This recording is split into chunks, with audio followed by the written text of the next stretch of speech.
Thanks for tuning in to Before the Kickoff podcast. We have a special guest on the podcast today.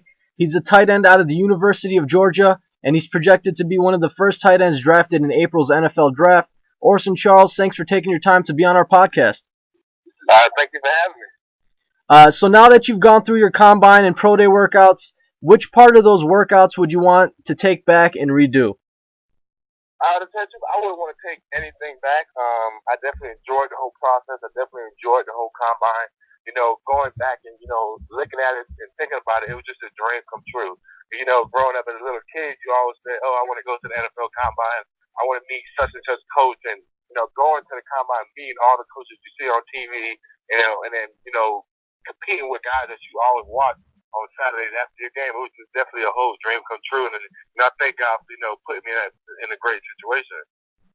So when you're watching the NFL tight ends, if you had to choose just one player at the position in which you play the most similar to, who would it be? If I had to choose one person, it'll kind of be hard. Because, on Sundays, and that's pretty much my off day, I just watch film, and then I go home, do my homework, and I watch, NFL teams. And a lot of NFL, a lot of tight ends I, look at, it's got to be like Ben Watson, Justin Keller, Vernon Davis, Antonio Gates, Randy McMichael. There's a lot of tight ends that I just watch and just study and just try to, add their tricks in my tricks of boxing and try to add it to my game. That's a great thing to do.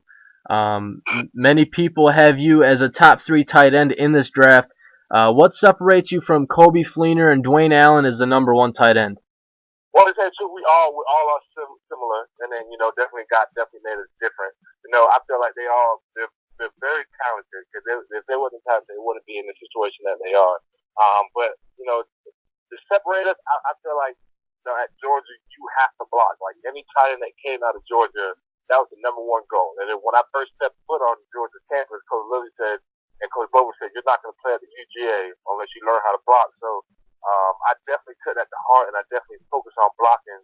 And then, stretching the field, being versatile, splitting out at wideout, so I could be a complete tight end. The tight end position has reemerged in the NFL in the last few seasons. Many credit tight ends like Rob Gronkowski, Jimmy Graham, and even Aaron Hernandez for the resurgence at the position. Do you see yourself on the same level as these tight ends in the NFL? Yes, sir. I definitely see them, and I definitely would like to thank them, because they did history in the playoffs, and I was definitely watching that, and they put up a stamp on getting the tight end and allowing them to do what they're capable of doing as far as creating mismatches as a linebacker and safety. But I definitely feel like I can contribute to a Baltimore to do the same things, or if not better, that they're doing now. Which NFL teams have you been in contact with?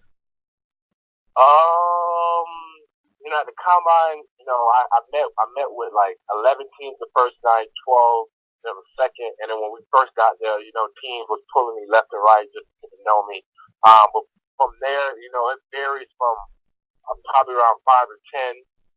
But then, it's just a waiting game. You wait, you pray, and then April 26th, you pray that your name get called. Would you rather be drafted by a team who is in their rebuilding stages, but would have you as their starter, or would you rather be drafted by a team who's on the verge of a Super Bowl run, but would put you in as their second-string tight end to learn behind their current starter? To tell you the truth, I would just want to be drafted, because right now I'm unemployed. I can't help my mom with bills. I can't pay my cell phone bill or my insurance. So right now I just need a job. And the last question for you, just a bit of a fun one. From purely your perspective as a fan of football, who's your favorite NFL team? Who's my favorite? Yeah.